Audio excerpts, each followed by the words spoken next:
Hello friends and welcome to fantasy குருதம் YouTube channel. So இன்னைக்கு நம்ம இந்த வீடியோல டாடா ஐபிஎல்ல நடக்க போற 52வது T20 மேட்சை பத்தி நம்ம பார்க்க போறோம். அந்த மேட்ச் யார் யாருக்கு இடையில நடக்குது அப்படின்னு பாத்தீங்கன்னா ஆர்ஆர் அண்ட் ஜிடி இவங்க ரெண்டு பேருக்கும் இடையில தான் நடக்குது.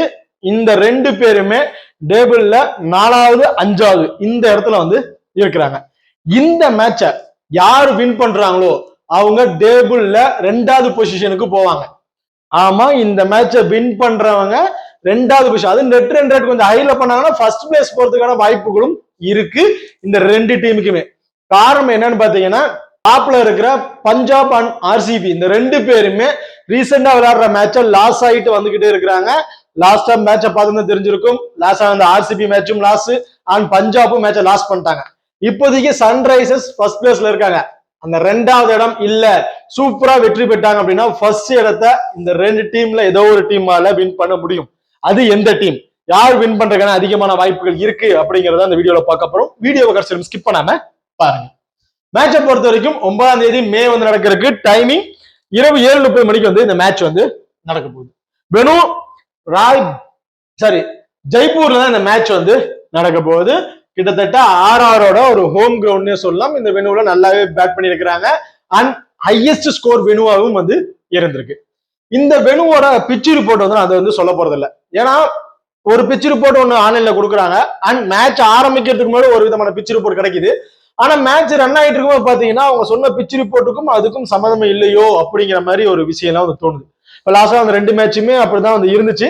பட் இந்த மேட்ச் ஹையஸ்ட் ஸ்கோர் வெனு தான், ஒரு ஹியூஜ் ஸ்கோர் போறதுக்கான வாய்ப்புகள் இருக்கு. பேட்டிங் ஃபேவரான வெனு தான். விளையாண்ட மேட்சஸ் எல்லாம் பார்க்கும் போது ஃபாஸ்ட் பவுலருக்கு இன்சீல் ரேஞ்சில் 1 or 2 ஓவர் ஸ்விங் கிடைக்குது. அதை கரெக்டா பயன்படுத்திக்கிட்டாங்கன்னா கொஞ்சம் லோவர் ஸ்கோரை சுட்டுறதுக்கான வாய்ப்புகள். அதை தவிர்த்து பேட்டிங் ட்ராக்கா தான் வந்து இருக்க போகுது. இப்போ நீங்க இன்னும் நம்ம டெலிகிராம் சேனல் வந்து ஜாயின் பண்ணல அப்படின்னா மறக்காம ஜாயின் பண்ணிக்கங்க. லாஸ்ட் ஹாஃப் அன் அவர்ல மேட்சஸை பத்தி எந்த அப்டேட் வந்தாலும் டெலிகிராம் சேனல் வந்து கொடுத்துட்டு இருக்கேன். நம்ம டெலிகிராம் சேனல் லிங்க் டிஸ்கிரிப்ஷன்ல இருக்கு. டிஸ்கிரிப்ஷன்ல இருக்க லிங்க் மூலமா டெலிகிராம் சேனல்ல ஜாயின் பண்ணிக்கங்க. அடுத்ததா ஹெட்வெயிட் ரெக்கார்ட். ஸோ வெனு ரெக்கார்டை பொறுத்த வரைக்கும் சேஸ் பண்ண டீம் தான் அதிகமான மேட்ச் தான் வந்து வின் பண்ணியிருக்காங்க.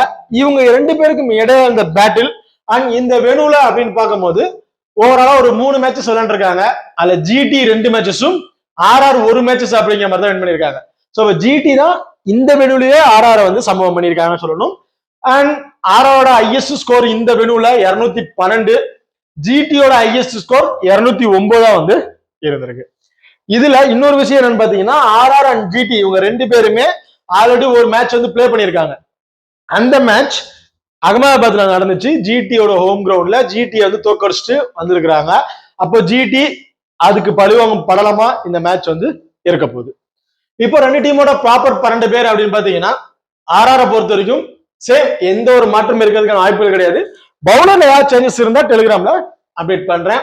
ஜெய்ஸ்வால், சூரியவன்சி, துருஜுரல், ரியான் பராக், Ravindra Jadeja, tone Ferrero, Dube, ஜாஃபா ஆச்சர், Brijesh Sharma, நாண்ட்ரி burger, Ravi Bishnoi, Tushar Deshpande, இது ஆர்ஆரோட ஒரு ப்ராப்பர் 12 பேர் கொண்ட டீமா வந்து இருக்கு. அதே ஜிடியை பொறுத்த வரைக்கும் சேம், எந்த ஒரு மாற்றமும் இருக்காது. மானவ் சர்தர் இந்த ஒரு பவுலருக்கு பதிலா வேற ஏதாச்சும் ஒரு பவுலரை கொண்டு வரலாம், அதுதான் மாற்றம். மற்றபடி எந்த ஒரு மாற்றம் இருக்கிறதுக்கான வாய்ப்புகள் கிடையாது. கில், சாய் சுதர்சன் இன்னிங்ஸ் ஓபன் பண்றாங்க. ஜாஸ் பட்லர், வாஷிங்டன் சுந்தர், நிசான் சத்து, ஜாஸ் ஹோல்டர், ராகுல் திவாட்டியா, அர்ஷித் கான், ரஷித் கான், ரபாடா, மானவ் சர்தர், முகமது சிராஜ், இது ஜிடியோட ஒரு ப்ராப்பர் 12 பேர் கொண்ட டீமா வந்து இருக்கு. இப்போ இந்த ரெண்டு டீமோட பிளேயர் சைஸ்ல அவங்க யார் யாரு என்ன மாதிரி பர்ஃபார்மன்ஸ் பண்ணிருக்காங்க, இப்போ இந்த ரெண்டு டீம் பிளேயர் சைஸ்ல அவங்க என்ன மாதிரி பண்றதுக்கான வாய்ப்புகள் இருக்கு அப்படிங்கிறத பாத்துறோம். இந்த ஆர்ஆர் டீம்ல எல்லாருமே நல்ல ஒரு ஃபார்ம்ல இருக்கக்கூடிய பிளேயர்ஸ், நல்லாவே அடிச்சு ஆடக்கூடிய ஒரு பிளேயர்ஸா இருந்தாலும் ஒரு பிளேயர் மட்டும் ஃபார்ம்லயே வரலையே, அவர் ஃபார்முக்கு வந்து இன்னும் கொஞ்சம் சப்போர்ட்டா இருக்குமோ அப்படின்னு யோசிச்சுட்டு இருந்த ஒரு பிளேயர் ரியான் பராக். ரியான் பராக் ஃபார்ம்லயே இல்லாம இருந்தாரு லாஸ்ட் மேட்ச் வரையும். லாஸ்ட் மேட்ச்ல அவரோட பேக் டு ஃபார்ம் 90+ மேல ஸ்கோர்ஸ் வந்து அடிச்சிருந்தாரு. பட் என்னதான் அவர் வந்து ஸ்கோர் அடிச்சாலும் மேட்சை வந்து லாஸ் பண்ணிட்டாங்க. பட் அது பெரிய விஷயமா இல்ல. பட் ஃபார்ம்ல இல்லாத ஒரே பிளேயர் இந்த டீம்ல இருந்தது இவரு மட்டும்தான். பட் இவரும் இப்ப ஃபார்முக்கு வந்துட்டாரு. அப்போ ஆர்ஆர்ல அந்த டாப் பொசிஷன்ல இருக்கிற அந்த 6 பேருமே பயங்கர ஃபார்ம்ல இருக்காங்க. பர்டிகுலரா ஃபெராரோ, டேர்ன் ஃபெராரோ பா வேற மாதிரி நாக்கு விளையாட்டு இருக்காருங்க. 15 பால்ல 50 போடுறாரு. இப்ப சூரியவன்சி எல்லாரும் பாக்குறாங்க, ஏன்னா ஒரு சின்ன பையன் கம்மியான பால்ல 50 அடிச்சிட்டாரு இது அடிச்சிட்டாருன்னு. பட் அவர் பவர் பிளேல அடிக்கிறாருங்க. பவர் பிளே முடிஞ்சு அந்த கடைசி கட்டத்துல வந்து ஒரு கம்மியான பால்ல ஒரு 50% 40% அடிக்கிறாங்க அப்படின்னா அது சாதாரண விஷயம் கிடையாது. அதை ஃபெராரோ கரெக்டா வந்து டீம் கவர் பண்ணிட்டு இருக்காரு. அப்போ ஆர்ஆர் டீமோட பேட்டிங் லைனப் பயங்கரமா இருக்குன்னு சொல்லுவேன் இந்த மேட்சை பொறுத்த வரைக்கும். அப்போ இந்த லைனப்ஸை உடைக்கணும்.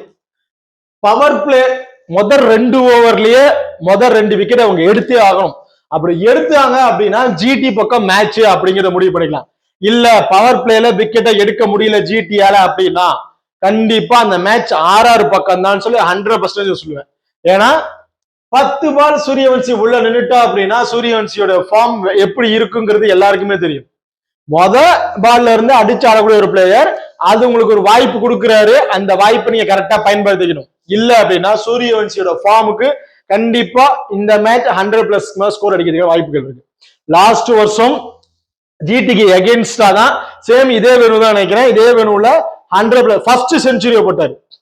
என்னடா இந்த பிளேயர் பெருசா ஆடலையேன்னு ஒரு ரூமர் வந்துட்டு இருந்தப்ப என்னால ஆட முடியும்னு சொல்லி ஜிடிக்கு எகென்ஸ்டா அவங்களோட குவாலிட்டியான பவுலர்ஸுக்கு எகென்ஸ்டா செஞ்சுரி போட்ட ஒரு பிளேயர்.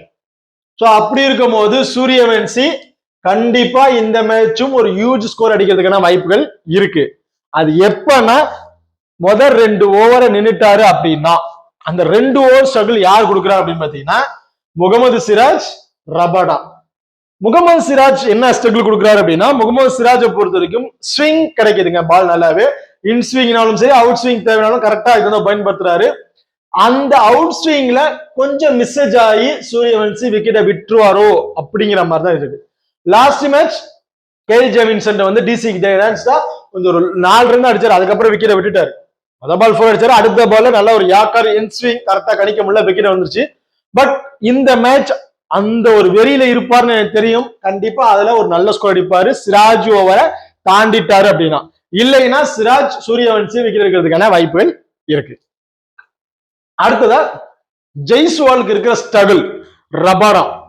ஏன்னா ஜெய்ஸ்வாலை பொறுத்த வரைக்கும் அந்த பவுன்சர் பாலா கொஞ்சம் அடிக்க போயிட்டு சம்டைம் அந்த வேகத்தை கரெக்டா கணிக்க முடியல. சில மேட்ச் பால வந்து பாத்தீங்கன்னா ஸ்லோரா அவர் நினைக்கிறார், டக்குன்னு அவர் எதிர்பாராததுக்கு வேகம் வந்துருது. எல்லா பாலுமே 150 ஸ்பீட்ல போடுறாரு. சோ அப்படி இருக்கும்போது அந்த வேகத்தை கரெக்டா டைமிங் பண்ணாம அந்த மிஸ்ஸேஜ்ல வைக்கிற இருக்கிறதுக்கான வாய்ப்புகள் இருக்கு ஜெய்ஸ்வாலை பொறுத்த வரைக்கும். சோ அப்படி இருக்கும்போது 100% ஸ்ட்ரகிள் நான் சொல்ல மாட்டாங்க, 50-50 தான். அந்த 50% ஒரு ஸ்ட்ரகிள் இருக்கு. அதை கரெக்டா ரபாடா பயன்படுத்திக்குவாரா அப்படிங்கிற ஒரு கொஸ்டின் மார்க்கும் வந்து இருக்கு. அதை கரெக்டா பயன்படுத்திக்கல அப்படின்னா ஜெய்ஸ்வால் 50+ ரன் இந்த மேட்ச்ல அடிப்பாரு அப்படிங்கிற மாதிரி நான் எதிர்பார்க்கிறேன். அந்த 50-50 தான். கரெக்டா பயன்படுத்திட்டா ரபாடாக்கு ஒரு ஆப்பர்ச்சுனிட்டி, இல்லைன்னா ஜெய்ஸ்வால் ஒரு ஆப்பர்ச்சுனிட்டி கொஞ்சம் நல்லாவே வந்து இருக்கும். சூரியவன்சி ஒரு 25+ ரன்னுங்கிறது ஆவரேஜா அடிப்பாரு அப்படிங்கிற எதிர்பார்க்கிறேன். காரணம் சிராஜ் இருக்க ஒரு சின்ன ஸ்ட்ரகிள், அதை தாண்டிட்டாருன்னா கண்டிப்பா 100+ ஸ்கோர் வரையும் அடிக்கிறதுக்கான வாய்ப்புகள் இருக்கு. துருஜுரல் ஒரு 30+ ரன்னுங்கிறது ஆவரேஜ் துருஜுரல் நம்ம எதிர்பார்க்கலாம். இன்கேஸ் பவர் பிளேல விக்கெட் விட்டுட்டாலும் அந்த விக்கெட்ஸோட முக்கியத்துவத்தை தெரிஞ்சுக்கிட்டு அதுக்கு தகுந்தாக்குள்ள பிளே பண்ண ஆரம்பிச்சிருவாரு. ஸோ அதனால ஒரு பெரிய ஸ்கோர்ஸ் வந்து எதிர்பார்க்கலாம்.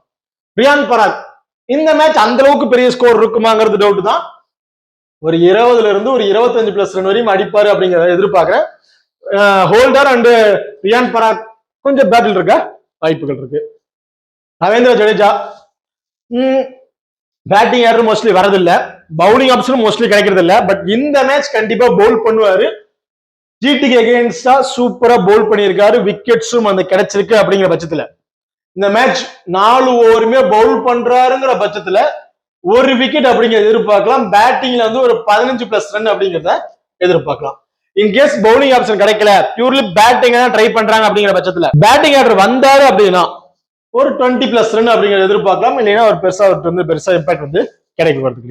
டேவன் ஃபெராரோ. ஸோ டேவன் ஃபெராரோ பொறுத்த வரைக்கும் டீமோட இம்பார்ட்டன்ட் பிக் பிளேயர் அப்படின்னு சொல்லுவாங்க. ஏன்னா இவரை கொண்டு வந்தாங்க ஸ்டார்டிங் ஒரு 2 மேட்ச்ல பெருசா ஸ்கோர் பண்ணல. ஆனா அதுக்கப்புறம் ஒவ்வொரு மேட்சுமே ஆர்ஆர் வின் பண்றதா இருந்தாலும் சரி, ஒரு நல்ல டார்கெட்டை பிக்ஸ் பண்ணாலும் சரி, அதுக்கு முக்கியமான பங்களிப்பு ஃபெராரோ. நீங்க யோசிக்கலாம் டாப் ஆர்டர் இருக்கவங்க அடிச்சாங்க, அவர் என்ன பண்ணாரு அப்படின்னு. பவர் பிளேல செஞ்சுரி அடிக்கிறதோ பவர் பிளேல 50 அடிக்கிறதோ பெரிய விஷயம் கிடையாது. அது கடைசி கட்டத்துல அந்த பிரஷரை தாங்கிக்கிட்டு அந்த பிரஷர் ஓகே ஸ்கோர்ஸை ஃபிட் பண்றது 50+ ரன் 40+ ரன் 50+ ரன் அடிக்கிறது ரொம்ப ரொம்ப இம்பார்ட்டன்ட். அதை கரெக்டா பயன்படுத்தக்கூடிய ஒரு பிளேயர். இந்த 6 பிளேயர்ல இந்த பிளேயர் ரொம்ப ரொம்ப இம்பார்ட்டன்ட் பிளேயரா இருப்பாரு நாளைக்கு நடக்கிற மேட்ச்ல அப்படிங்கிறத நான் எதிர்பார்க்கிறேன். ஓகே, இப்ப பேட்டிங் ஆர்டரை பார்த்துட்டோம். பவுலிங் ஜிடி யாருன்னு பாத்தீங்கன்னா சிராஜ். ஒரு விக்கெட் வரையும் எடுப்பதற்கான வாய்ப்புகள் ஒண்ணுங்கிறது அன்எக்ஸ்பெக்டா ரெண்டா கூட மாறதுக்கான வாய்ப்புகள் இருக்கு. எனக்கு தெரிஞ்சு ஒரு விக்கெட். ரபாடா 2 விக்கெட்டும் எடுப்பாரு. அண்ட் ஹோல்டேட்டர் வந்து நம்ம ஒரு விக்கெட் தாங்க எதிர்பார்க்க முடியும். பெரிய அளவுக்கு விக்கெட்ஸ் கிடைக்குமாங்கிறது கொஞ்சம் டவுட் தான். நான் ஒரு விக்கெட் அப்படிங்கறத எதிர்பார்க்கிறேன். லாஸ்ட் மேட்ச் விக்கெட்ஸ் இந்த மேட்ச் கண்டிப்பா இருக்கிறதுக்கான வாய்ப்புகள் ரொம்ப ரொம்ப ரொம்ப கம்மி. அண்ட் அர்ஷத் கான் ஒரு மீடியம் பேஸ்ல பவுல் பண்ணக்கூடிய பவுலர். இந்த வெனுல மீடியம் பேஸ்க்கு அந்த அளவுக்கு ஒரு சப்போர்ட் இல்ல. பட் எனக்கு தெரிஞ்சு விக்கெட்ஸ் பெருசா கிடைக்கிறதுக்கான வாய்ப்புகள் கிடையாது. இந்த டீம்ல ஒரு இம்பாக்ட் கொடுக்கக்கூடிய ஒரு பவுலர் ஜிடில அப்படின்னு பாத்தீங்கன்னா ரஷீத் கான். ஸோ நல்லாவே ஃபார்முக்கு வந்துகிட்டு இருக்காரு. மேட்சுக்கு மேட்ச் விக்கெட் எடுத்துட்டு இருக்காரு. பட் ரஷீத் கான் ஓவரா சூரியவன்சி பொழந்து கட்டுறாரு. Suryavanshi in case power play wicket விட்டுட்டாரு. அதுக்கப்புறம் ரஷீத் கான் பவுலிங் ஆப்ஷன் வராரு அப்படிங்கிற பட்சத்துல ஒரு விக்கெட்டுங்கிறது ரெண்டா கூட மாறுறதுக்கான வாய்ப்புகள் இருக்கு ரஷீத் கானை பொறுத்த வரைக்கும். இப்போ ஜிடி ஆர்ஆரோட பேட்டிங் லைனத்தை ஆஹா ஓஹோன்னு சொல்லியிருந்தேன். ஆனா அதுக்கு சலைச்சவங்க ஜிடி பேட்ஸ்மேன் கிடையாது அப்படிங்கிறத இவங்க லைனப்ஸை பார்த்தாவே நமக்கு தெரியும். ஆர்ஆர்ல ஓகே எல்லா பிளேயருமே அடிக்கிறாங்க, எல்லா பிளேயருமே ஃபார்முக்கு லாஸ்ட் மேட்ச்ல இருந்து வந்துட்டாங்க. ஓகே, ஜிடில ஓபனர் நான் ஒவ்வொரு மேட்சுக்குமே நான் சொல்றது ஒண்ணுதான். இந்த 3 பிளேயரை எந்த அளவுக்கு இயர்லி விக்கெட் எடுக்கிறாங்களோ அந்த அளவுக்கு மேட்சுக்குள்ள அவங்க இயர்லியா வருவாங்க அப்படின்னு. ஆனா இதுல இன்னொரு மாற்றம் என்னன்னு பாத்தீங்கன்னா வாஷிங்டன் சுந்தர் உள்ள இன்க்ளூட் ஆயிட்டாருங்க. இந்த 3 பேர் மட்டும் கிடையாது, என்னையுமே நீங்க இயர்லியா விக்கெட் எடுக்கணும், இல்லைன்னா நான் மேட்சை எப்படி வேணா சேஞ்ச் பண்ணிடும் அப்படிங்கிறத ப்ரூவ் பண்ணிக்கிட்டே இருக்காரு வாஷிங்டன் சுந்தர். சூப்பரான நாக் ஆடிட்டு இருக்காரு. யாருமே அவர் பெருசா கன்சல்ட் பண்ண மாட்டேங்கிறாங்க. ஆர்ஆர்ல எப்படி ஃபெராரோ பெருசா பார்க்கலையோ வெளியே தெரிய மாட்டேங்கிறாரோ அதே மாதிரி வாஷிங்டன் சுந்தரும் அந்த அளவுக்கு வெளியே தெரிய மாட்டேங்கிறாரு அப்படிதான் நினைக்கிறேன். ஏன்னா அதுக்கு முன்னாடி இவங்க ஆன நாக் அவரோட நாக்கை வந்து மறைக்குதோ அப்படிங்கிற மாதிரி தான் எனக்கு தோணுது. ஏன்னா அந்த அளவுக்கு சூப்பரா நாக் ஆடிட்டு இருக்காரு. கம்மியான பால்லயே ஒரு 10 பால் பிடிச்சாலும் ஒரு 30-35+ ரன் அப்படிங்கிற மாதிரி அடிச்சிடறாரு. அவருக்கு இருக்கிற ஒரு விஷயம் மைனஸ் ஆகுது என்ன பாத்தீங்கன்னா பவுலிங் ஆப்ஷன் கொடுக்க மாட்டேங்கிறாங்க. பவுலிங் ஆப்ஷன் கொடுக்க புதுசா ஒரு பவுலர் உள்ள கொண்டு ட்ரை பண்றாங்க. வாசிக்கு பவுலிங் ஆப்ஷன் கொடுத்து ட்ரை பண்ண மாட்டேங்கிறாங்க. அப்படி ட்ரை பண்ணாங்க அப்படின்னா கண்டிப்பா அவர் நல்லாவே வெளியே தெரிய ஆரம்பிப்பாரு. அதுதான் அவருக்கு ஒரு விஷயம். மற்றபடி வாசி 15 பால்ல 40+ ரன் கூட அடிக்கிறதுக்கான வாய்ப்புகள் அதிகம் வாஷிங்டன் சுந்தரை பொறுத்த வரைக்கும். எனக்கு தெரிஞ்சு இந்த மேட்ச் ஒரு ஆவரேஜ் ஒரு 25 to 30+ ரன்னுங்கிறத வாசிக்கிட்டு இருந்து நம்ம எதிர்பார்க்கலாம். இதுல சாய் சுதர்சன், ஆர்ச்சர் இவங்க 2 பேருக்கும் பேட்டில் இருக்க வாய்ப்புகள் ரொம்ப ரொம்ப ரொம்ப அதிகம். லாஸ்ட் மேட்ச் நல்லாவே இது பண்ணிட்டாரு. ஜிடிக்கு அவங்க ஹோம் கிரவுண்ட்ல போய் இது பண்ணும் போது மிஸ்ஸேஜஸ் தான் அதிகமான ஸ்கோர்ஸ் போனிச்சோ இல்லையா, அவர் ப்ராப்பர் ஷாட்ல ஆர்ச்சரோட ஓவர்ல ஸ்கோர்ஸ் போனிச்சுங்கிறதா கிடையாதுங்க. அவரோட மிஸ்ஸேஜ் ஆயிதான் போனிச்சு. அதுக்கு தகுந்தாக்குல சாய் சுதர்சன் அந்த பவுன்சரை அடிக்கிறதுல கொஞ்சம் ஸ்ட்ரகிள் ஆறாரு. கண்டிப்பா இந்த மேட்ச் ஆர்ச்சர் அண்ட் சாய் சுதர்சனுக்கு ஒரு பேட்டில் இருக்க வாய்ப்புகள் இருக்கு. பவர் பிளேலயே சாய் சுதர்சனோட விக்கெட் எடுக்கிறதுக்கான வாய்ப்புகளும் வந்து இருக்கு. ஆர்ச்சர் வந்து இந்த வெனுல சொல்லி வச்ச மாதிரி பவர் பிளேலயே டீமோட பார்ட்னர்ஷிப்பை குலைச்சிக்கிட்டு இருக்காரு. அப்போ Archer and Sai Sudharsan early பேட்டில் விக்கெட் சொல்வதற்கான வாய்ப்புகள் இருக்கு. சுமன் கில் ஸ்டேபிளா நின்று பிளே பண்ணிடுவாரு. பெரிய ஷாட் அடிக்க மாட்டாரு. பவுண்டரி சைடு அதிகமா ட்ரீட் பண்ணி ஒரு 40க்கு மேல ஸ்கோர் பண்ணுவாரு அப்படிங்கிற மாதிரி எதிர்பார்க்கிறேன். கேப்டன்ஷிப் நாக் கரெக்டா பயன்படுத்தி பிளே பண்ணக்கூடிய ஒரு பிளேயர். பட்லருக்கு ஒரு ஸ்ட்ரகிள் ஒரு பிளேயர் அப்படின்னு பாத்தீங்கன்னா ஆர்ச்சர் இருக்காரு. ஓகே, ஜடேஜா உள்ள கொண்டு வந்துருவாங்க. ஜடேஜா கண்டிப்பா பட்லரை விக்கெட் எடுப்பாரு. அப்படி இல்லைன்னா ரவி பிஷ்னாய் சொல்லி வச்ச மாதிரியே ஜாஸ் பட்லரோட விக்கெட் எடுக்கிறதுக்கான வாய்ப்புகள் இருக்கு. ஏன்னா இந்த கிரவுண்ட் வந்து பாத்தீங்கன்னா கொஞ்சம் பெரிய கிரவுண்டா வந்து இருக்கு. ஸ்கொயர் பவுண்டரிஸ்ல கொஞ்சம் 78-80 மீட்டர் சம்திங் இருக்கனால ஸ்பின்னரை அட்டாக் பண்ணும் போது கண்டிப்பா தவறுதான் வச்சு விக்கெட் வர்றதுக்கான வாய்ப்புகள் இருக்கு. சோ அப்போ கொஞ்சம் விக்கெட் இழந்துருவாரு. ஆனா அதுக்குள்ளேயுமே வந்து பாத்தீங்கன்னா ஒரு 25-30+ ஸ்கோர் அடிச்சிருவாரு. பட்லரை பொறுத்த வரைக்கும் பெரிய அளவுக்கு நாக் ஆடுவாராங்கிறது கொஞ்சம் டவுட்டா தான் வந்து இருக்கு. வாசி நான் ஆல்ரெடி சொன்ன மாதிரிதான். In case Sai Sudharsan early wicket விழுவல, பவர் பிளேல இவங்க 2 பேருமே பார்ட்னர்ஷிப் போட்டு இது பண்ணிட்டாங்க அப்படின்னா சோ அடுத்த வர பேட்ஸ்மேன் அவங்களோட பங்களிப்பை கரெக்டா கொடுத்துட்டு போயிருவாங்க. ஒரே struggle Jofra Archer and Sai Sudharsan. Holder வேற லெவல் நாக், பவுலிங்லயும் சரி பேட்டிங்லயும் ரொம்ப டால் பிளேயர். நீங்க எந்த அளவுக்கு பால் போட்டாலும் அந்த அளவுக்கு இறங்கி அடிக்கக்கூடிய ஒரு பிளேயர். கண்டிப்பா ஹோல்டர் இருந்து ஒரு 15 பால் பிடிச்சாருன்னா ஒரு 30+ ரன் வரையும் கிடைக்கும் அப்படிங்கிற மாதிரி நான் வந்து எதிர்பார்க்கிறேன். இந்த மேட்ச் ரொம்ப ரொம்ப ரொம்ப முக்கியமான மேட்ச் அப்படிங்கறதுனால ரெண்டு பேருமே ரொம்ப பிரஷரோட பிளே பண்றதுக்கான வாய்ப்புகள் இருக்கு அப்படிங்கிற மாதிரி தான் நான் நினைக்கிறேன்.